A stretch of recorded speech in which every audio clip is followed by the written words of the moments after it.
Before I get started with the presentation, I'll give you an agenda so that you have an idea of what we're going to be covering.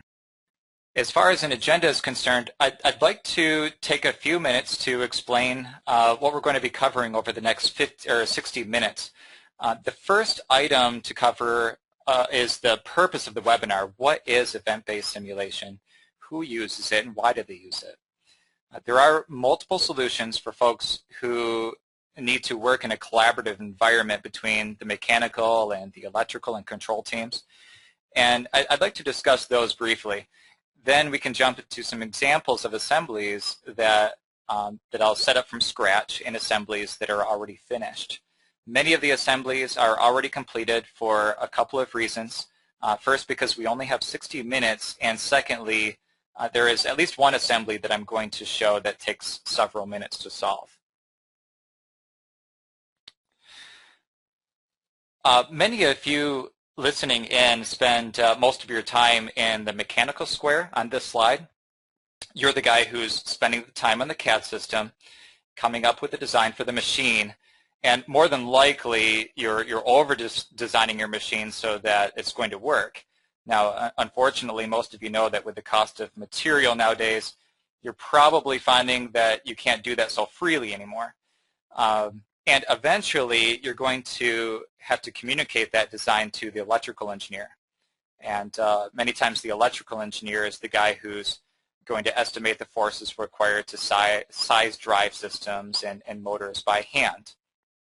And traditionally, it's then passed to the controls engineer, who sometimes has to blindly generate the code for the machine. Or maybe at best, the control engineer will get waving hand gestures from the machine designer in order to explain the motion of a system.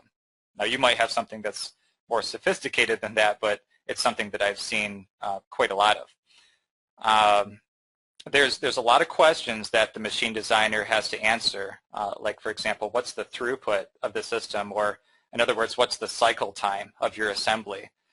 What is the best sequence for the motion of the parts in your assembly?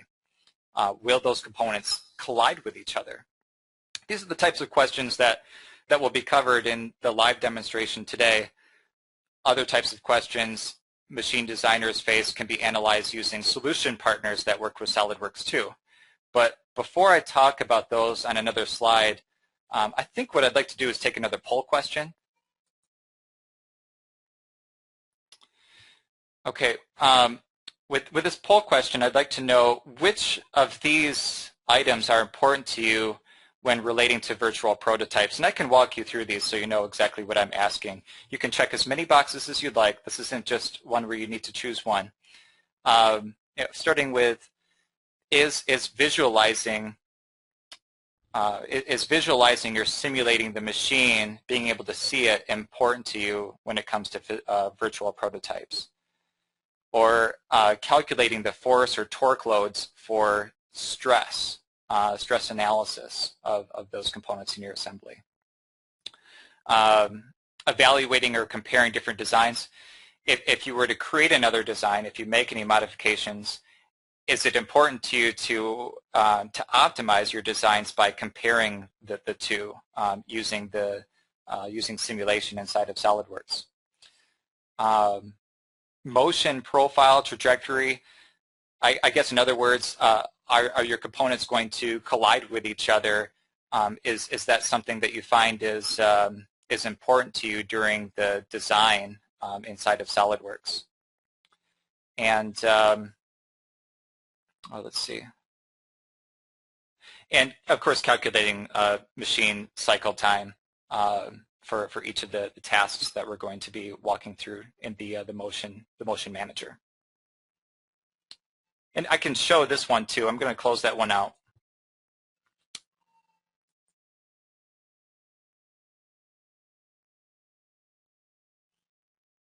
Okay.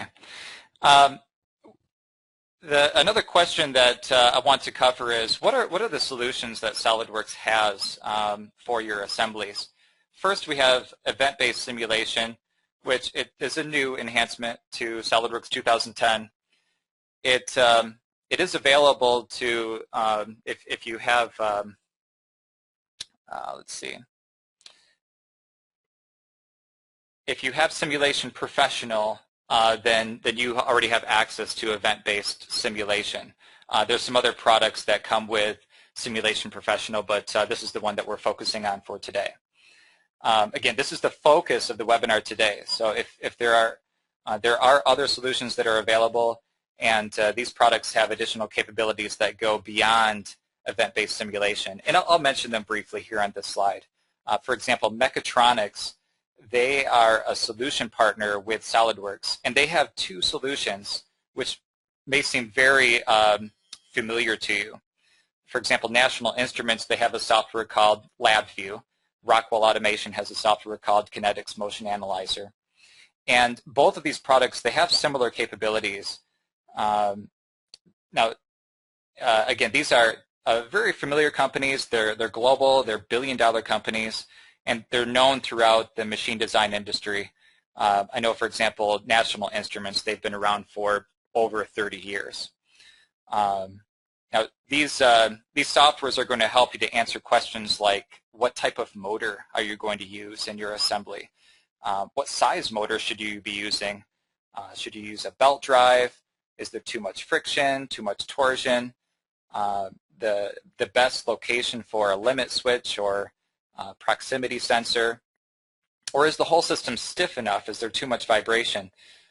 These are the types of questions that you'll find will be answered using those solution partners. And then you can take the results that you get from these two products and download them directly into the industrial control system that you're using and run it on the real machine. Now, I guess another question that comes up too is why have two solutions? Why does Mechatronics have two solutions? They do have their own pluses depending on what you're looking for. National Instruments, for example, works with just about any controller, and it's typically used by the electrical and control teams. Rockwell Automation is designed specifically for Allen Bradley controls and Rockwell Motors, transmissions, actuators. And that one is primarily or predominantly used by the mechanical and electrical teams. Now, again, Mechatronics, it's not the focus of this presentation. If you do have further questions for me, though, after this presentation, then please feel free to send me an email. My address is located on the final slide of this presentation. Okay.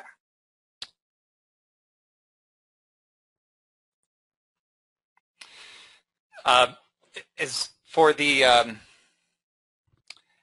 as the event-based simulation is concerned, before I jump into that and exactly what it does, I did a webinar on motion a few weeks ago, and many of those attending have little to no experience on using the Motion Manager, so I think it's a good idea to at least mention what the current or traditional approach looks like first. Creating animations, it's done by generating actions for motors and parts and mates that last for a set period of time.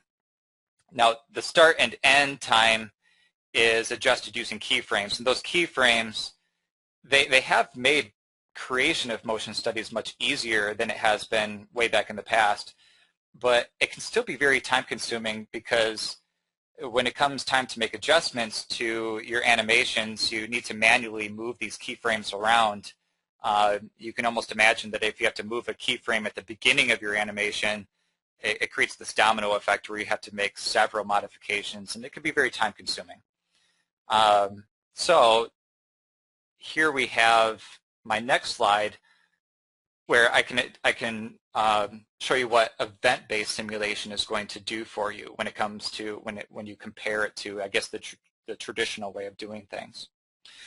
What is event-based simulation?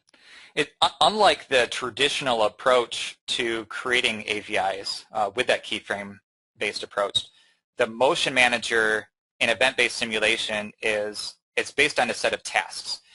And you'll see down here at the bottom, there's a picture that shows an example of what you're going to be seeing later in the live demonstration. Now, these tasks, they may be used to run a linear or rotary motor, which is then used to move the parts in your assembly. Or it could be a matter of turning mates on or off. What makes that different than the traditional approach? The difference is that these tasks are triggered by an event. It could be an event could be when a previous task is finished, or it could be when a specific part passes by a proximity sensor that you place inside of Solidworks. And so you notice that through these demonstrations that I'm going to show, this completely changes the way you go about making adjustments in your design. You'll find that there's a lot of time savings here. Now, once the design is complete, you have other capabilities like viewing a Gantt chart, which will display the timeline of your project. And you also have the ability to export your timeline to an Excel spreadsheet. This may come in handy for the controls team if they want to see cycle times or things of that nature.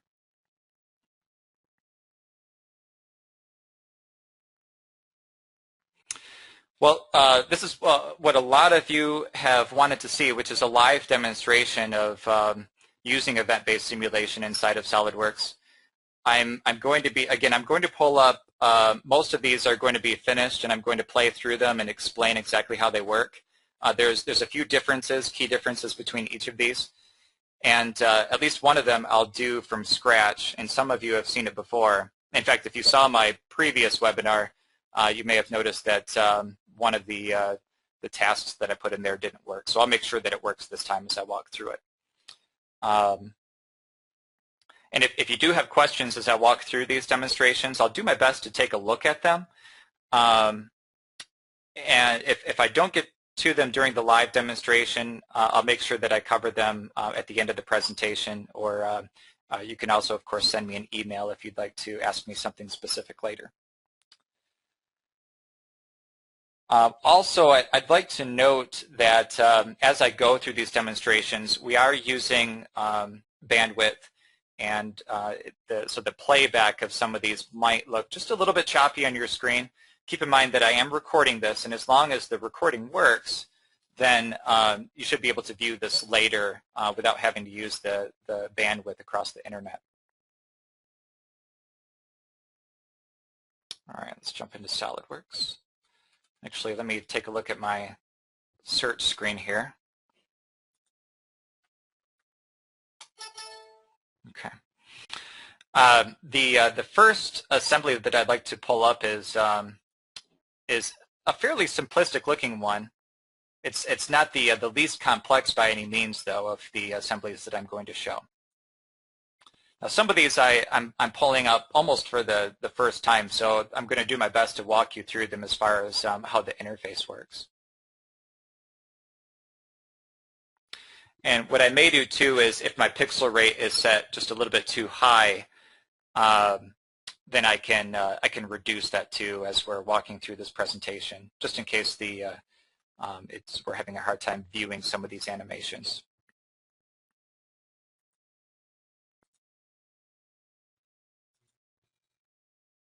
Okay. As you're using event-based simulation, you notice that again we're taking advantage of the motion manager down here. You'll find that you've got different options that are available for using the motion manager, which is creating a simple animation using basic motion, including physical dynamics, and using the motion analysis, which is part of Solidworks Premium. And when you turn on the motion analysis tab, if you have access to Simulation Professional, then we can click on this tab, which will show the traditional keyframe-based approach, which is still used but generated automatically based on the tasks that we put in the event-based simulation. Okay, so I'll click back over here again. I'm going to click on play first, just to walk you through exactly what this one does before I start explaining what we have here. You'll notice that I have a couple of blocks in here and 4 actuators that are going to move this block around. There are very few mates that are involved here. Mainly we're just taking advantage of the collisions or contact conditions between these components. And what you'll find is not only are we taking advantage of the contact between these parts, but I've got a couple of proximity sensors that are going to trigger the tasks that we have. Actually, what I'm going to do is play that one again, because most of you were probably looking at the graphics view.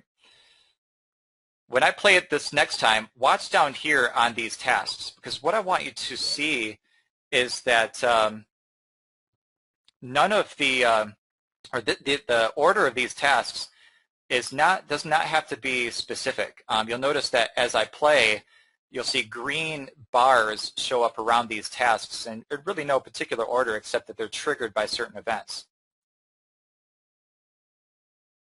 Okay, so again, notice the green show up over these tasks.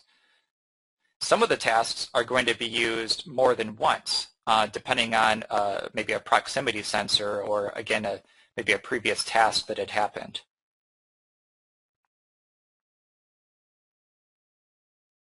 Okay, so this model that I'm showing here is mainly meant to show you just a couple of things that you might want to know about setting these up, and then I'm going to do one live from scratch in just a minute. Okay.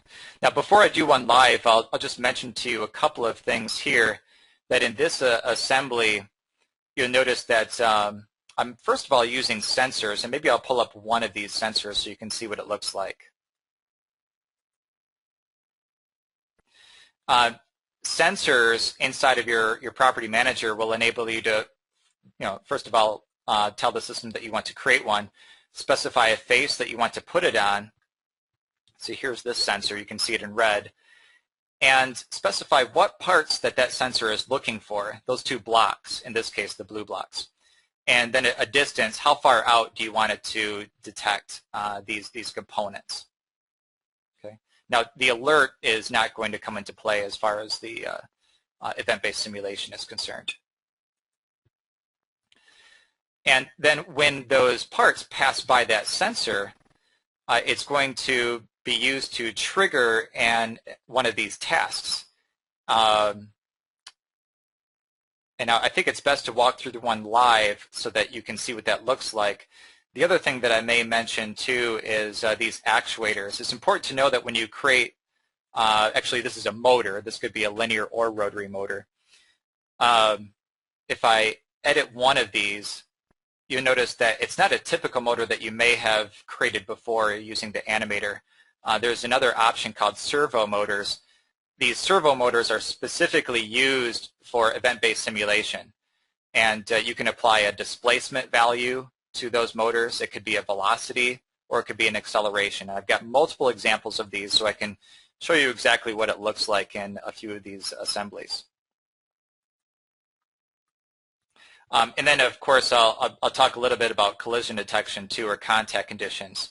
Maybe what I can mention in this one is where groups are used. I've got 3 contact sets here. The first contact set is using groups, and the reason why this is important is because I want to make sure that there's a contact condition between the 2 blue parts and these other components, the actuators and pieces inside this assembly, the pink ones that you see there. Now we do this in groups because I don't care about the contact conditions between these pink parts or the purple parts. I only care about the contact condition between the blue pieces and those. And it saves you a lot of performance that way. Then I can have other contact sets, like for example, when the 2 blue parts hit each other. This one's not using groups. We just want to make sure that they don't intersect. And looks like I have one more, which is just the contact condition between the blue parts and the final slot on the end. So something to keep in mind when you create those contact sets between those components. And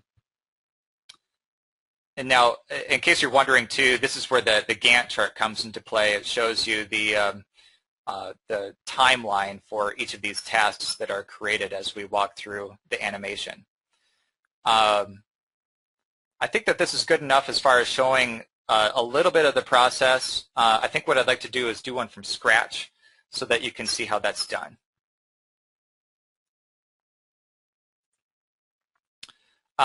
Again, some of you may have seen this one before. This is my base feeder. I'm going to go ahead and open up that one.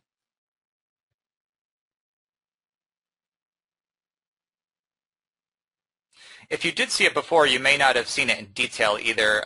For example, if you've seen me do it at one of our 2010 launches, then I probably went through it very fast just because of the time constraint that we had.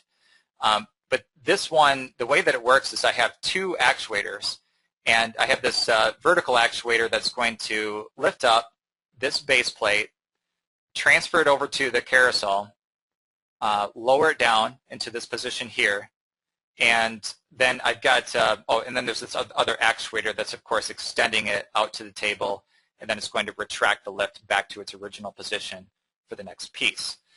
Now I'm going to walk through just the actuators first, and then we'll include the proximity sensors. Like I said, I'm starting with a blank slate. Over in my Motion Manager, I'm going to turn on motion analysis, and we'll see that again we can flip between the traditional look and feel of the Motion Manager and the event-based simulation.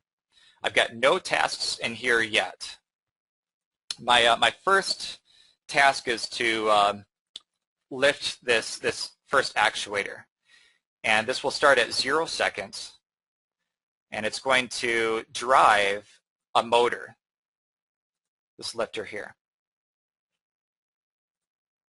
And I just want to add this motor that I put in. Again, it's a servo motor driven by a displacement, so I can type in change or click on change and just type in a value. So this could be displacement, it could be velocity, or it could be acceleration. I want it to move 112 millimeters, and it will take 2 seconds to do, and you can also change the interpolation method as well. Cyclodal just means that it's going to have 0 acceleration at the beginning and end of that step or that task. Now, my next task is to extend this other actuator, and that's going to happen. See, this is my event. It's going to happen after, or my trigger, I should say. It's going to happen after task 1, and we're going to drive this other motor. Again, we're just putting in a displacement value for it. How long does it take to do it? And change the interpolation method if you'd like. Then we'll lower the lift. So the reason why we choose these tasks is so that if we make a change to one of the previous ones, it will automatically adjust our timeline. Now, of course, a motor can have a negative or a positive direction. This time we'll go down in a negative direction. And we have one more that I'm going to add. We'll retract that cylinder to its original position.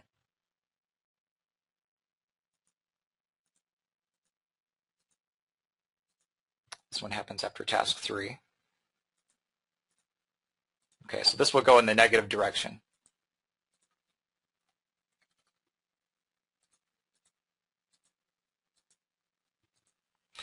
Now, when I calculate this, you'll notice we're not taking into account the base plate yet.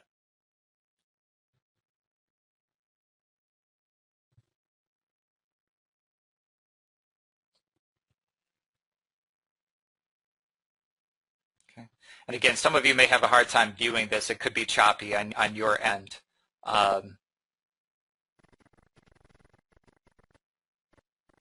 Okay. So now if we want to take into account the, just a second.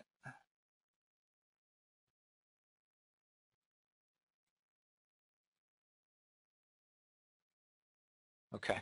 Now if we, before I take into account the base plate, let me just take a look at this a second here. The sensors that I have 2 sensors. There's one on this, 2 proximity sensors. I have one over on this actuator here on that base plate for that. And when that comes into contact with this base tool, then it's going to trigger a certain task. And then I have another proximity sensor that is on the carousel of this table over here. Let me zoom back in here a second. All right. Now, again, I don't have to worry about the order of these tasks. I'm going to end up, actually, let me mention this as well. just to make sure you understand what's going on here. I have several mates. I have a locking mate between these two components. In your case, that may be several coincident mates, but I'm using locking mates just to make this a little more simple. And what I'm going to do is turn on and off these mates using those proximity sensors. Okay, so we're going to detach from tray. And this will happen when this component hits that proximity sensor. It's going to turn off a mate. Again, you could pick on as many mates as you want inside this dialog. And we're going to have that turn off, and then we're going to attach to the lift or that actuator. And that just happens right after that task. It doesn't have to be when it hits that sensor. I've got another mate that I'll have turned on. Okay, turn that mate on. And then we want to, in fact, what I could do is play this or record it so you could see what just happened. Then I'll add the next two tasks, or the last two tasks. So you turned on and off a couple of mates there for us. And it's going to transfer it over to the table. And you'll see here, I'll stop it in just a second, but it's not going to drop it on the table yet. We have two more tasks to add. So let's go back to the beginning here. Detach from lift. It's going to happen when that component hits that proximity sensor.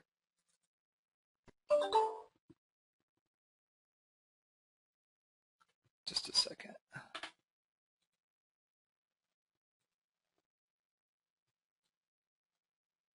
Okay. I'm gonna look at the questions in just a second. Let me go ahead and finish these last two tasks. We'll take a look at questions while it runs. Okay, and then we'll attach that to the carousel or the table. That will just happen after that task, that last one.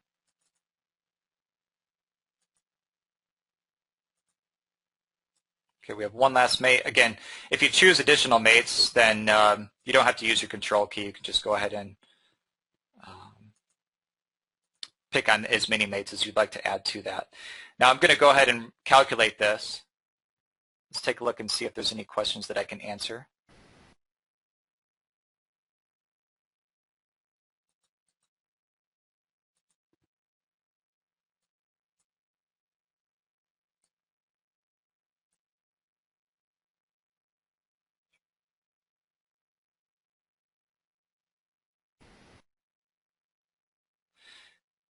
The question about how did you change to event-based simulation instead of using time-based, that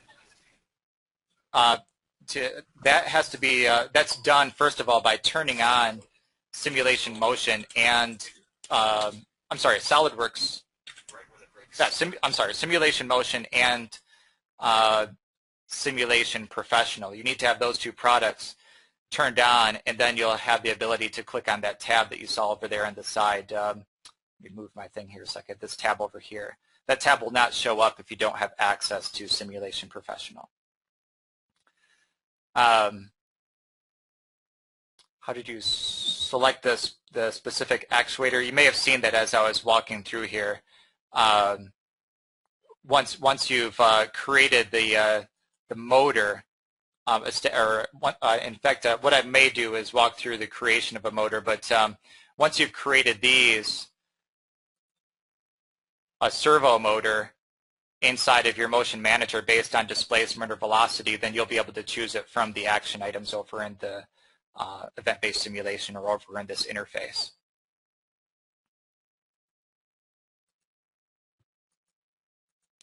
Now, once again, you get a Gantt chart over here on the side that will show the timeline.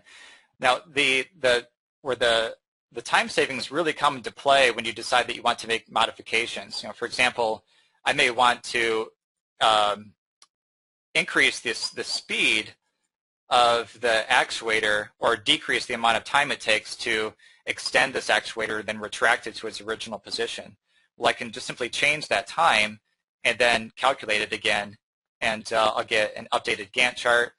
I I don't have to move around any of those keyframes. In fact, you'll notice if I jump back over to my original interface, these keyframes are generated automatically for us. We'll wait till it hits this one right here. See, it puts these keyframes in there for you as it's calculating it.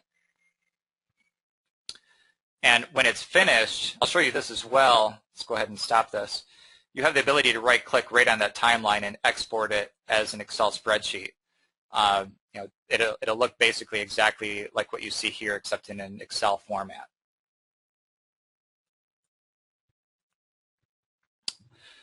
Let's take a look at a couple more examples. Like I said, I want to show as many as I can. Let's close out of this one.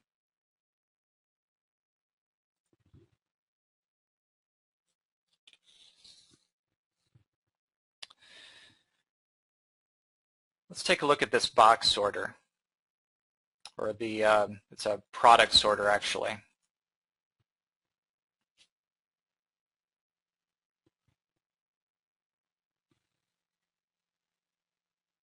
And what this is going to show is a little bit more along the lines of using proximity sensors inside of Solidworks.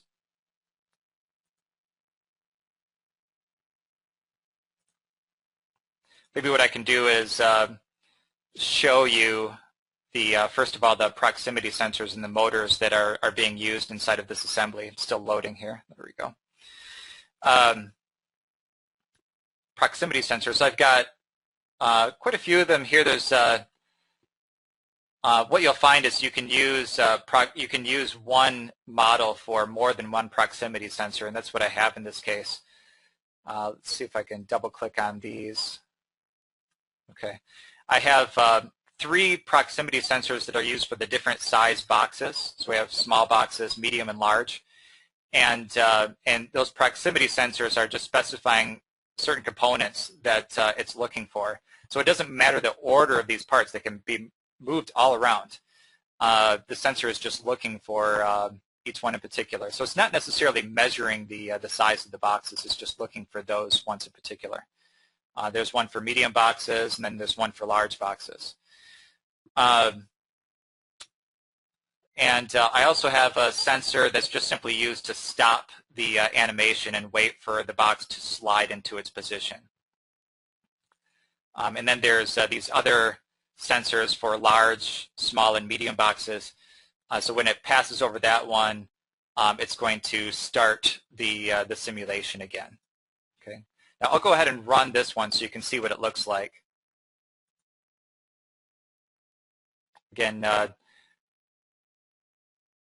when these proximity sensors detect a certain size box, it's also going to move this rotary motor, and that rotary motor can move a certain angle, 0 degrees, 90 degrees, or I take that back, I'm sorry, negative 28 degrees and positive 28 degrees, that is triggered by those sensors.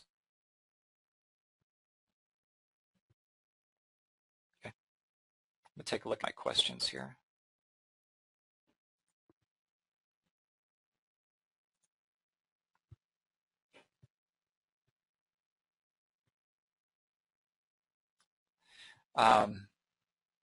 Trying to think if there's anything else that you need to see inside of this one.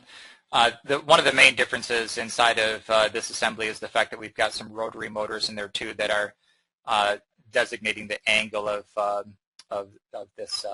path that those boxes are going to take through those rails.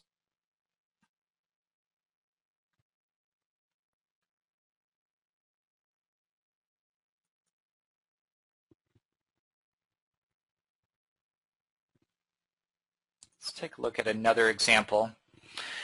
This next one that I want to open up is actually one of the more simplistic as far as setting up.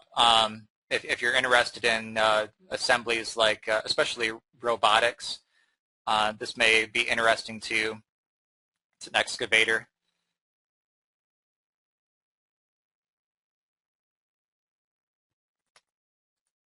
Let's take a look at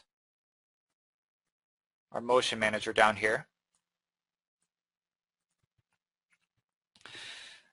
The way that this one is similar to the previous one where there's linear and rotary motors. Again, some of these motors, they can run at the exact same time. When a task, or you may have a series of tasks that are driven by one trigger, or maybe some of them are running alone. But when there's another thing that you'll find in here too is there's delays. You may decide to have a half a second or a second delay on some of these tasks that are run once they pass through a proximity sensor. For the rotary motors, again, I've got angles that are designated for those. We can go ahead and play this one so you can see what it looks like. Hopefully it looks okay on your end. There's no sensors in this one. It's just a matter of adding those linear and rotary motors. So you'll find that you do this using the traditional method of creating AVIs. But the trouble that you're going to face is when there's changes that need to be made. For example, in this case, if I want to modify even the delay when these components move between those tasks. One of the things that you may see is as I'm running the AVI, my audio may break up, or maybe it's having an influence on the refresh rate on your end. So I'll try to be quiet while I'm running the AVIs. I'm going to change my delay just to 1 second for each of those. And so you'll notice that that's really all I need to do is change the delay and then run it again.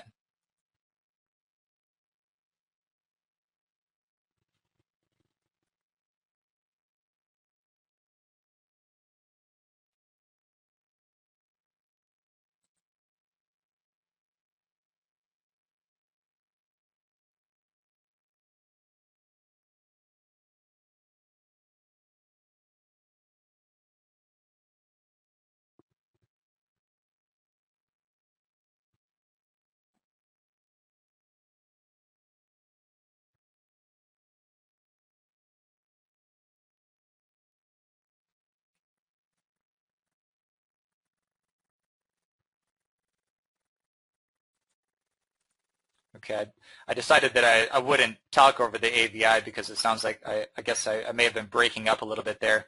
But hopefully what you're seeing here is as you as you make adjustments to the event-based simulation, you'll just notice that it's automatically making adjustments to your timeline, all of your keyframes in that traditional interface that you may have used before.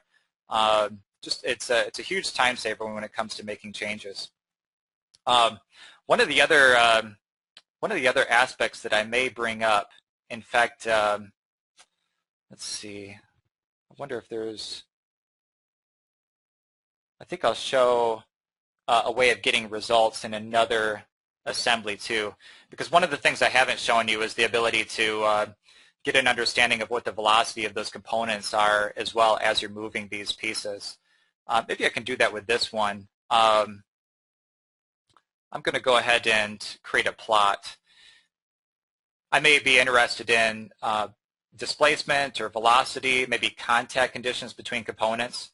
We'll take a look at the velocity of a point on this shovel and see what results I get.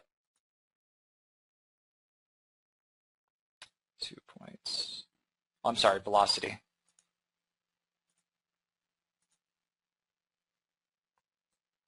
Okay, so again, what you can do when you're done running this, you get more than just an animation where you can see if there's any collisions or things of that nature. We have the ability here to see what the velocity of that point is during each of those steps. Maybe you're looking for acceleration or just displacement of that point. If you do have contact conditions between components, of course, you can check the contact forces between those parts too. And I'll try to pull up at least one more example. This one's actually pretty interesting. A lot of you can probably relate to this one. It's not real complex, but again, it will help you to get an understanding of how the Motion Manager works.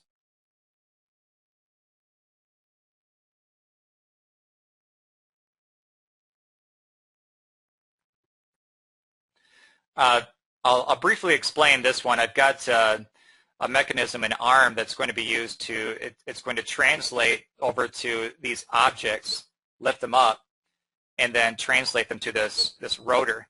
Now that rotor is going to rotate too, so it always drops these objects in the same location once it rotates every 90 degrees. I've got proximity sensors all over the place. Those are going to help to define when a task is going to take place. This is another example too where some of those other products, solution partners may come into play, like for example National Instruments or Rockwell Automation, because you may be interested in things like what type of motor are you going to use, what size motor, is it a stepping motor, is it a servo motor, what thread pitch should I use here, should I use a belt drive in some instances. It'll even let you know in some cases, is my assembly stiff enough, or is there going to be too much vibration? Those are the types of questions that can be answered using those solution partners. And then of course the ability to translate that data directly to the industrial control system that you're going to be using on the real machine. Let me go ahead and play this one.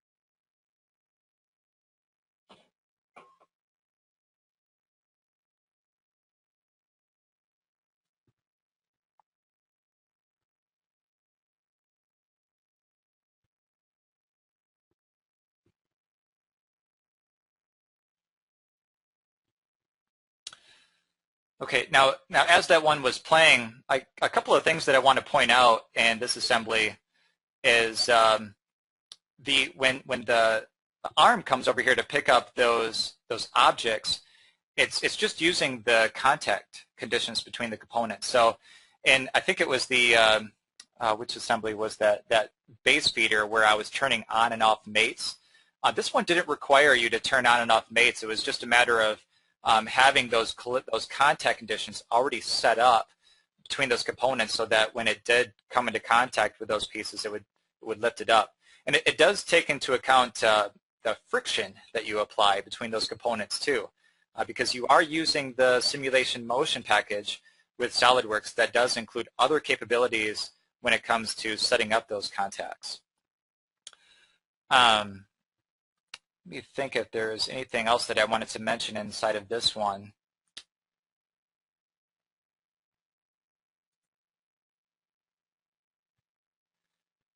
I suppose there's not anything new that I wanted to point out besides that fact that we're using contact conditions in this case.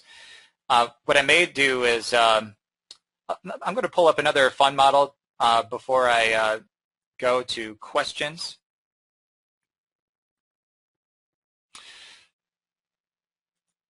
This is an assembly that I had actually created. It's very simple. It's not even close to being done, but it's a trebuchet.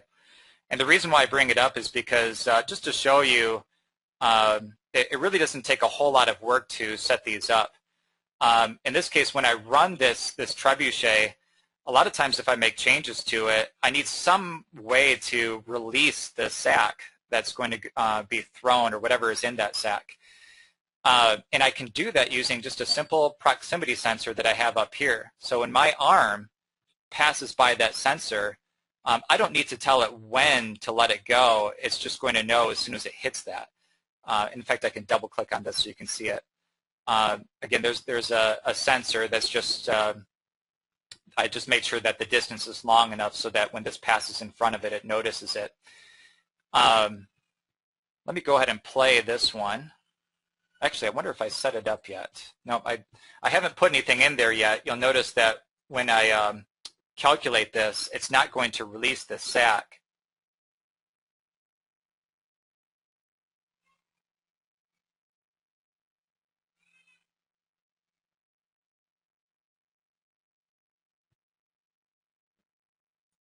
Okay, I'll just stop it right there.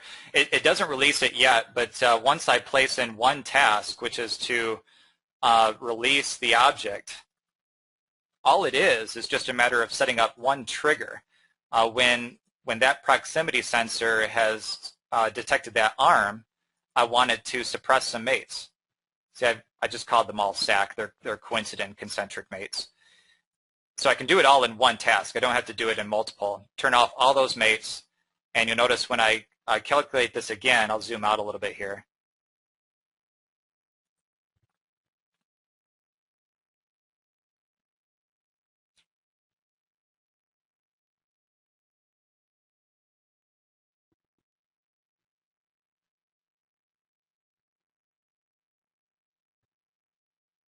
Okay, so you may have seen that. I don't know if you caught it on your end.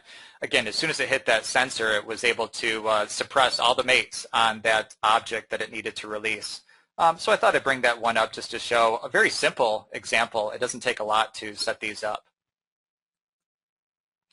And there was, I think, a gentleman asking about using ferro arms or robots as well. This one I'll just play so you can see how it works. Again, we're just using proximity sensors and tasks for the motors that we have inside of this assembly. So I'll go ahead and play this one too. This is my last one. Oh, maybe I need to calculate it.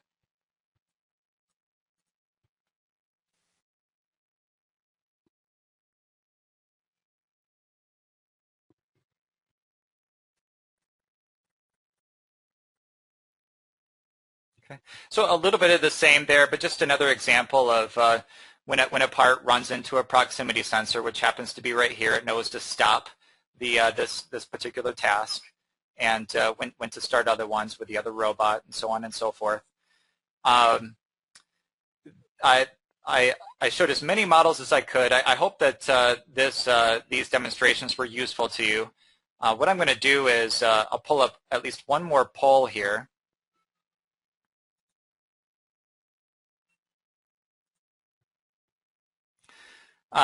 Again, I thank you for joining me, for joining us for this presentation.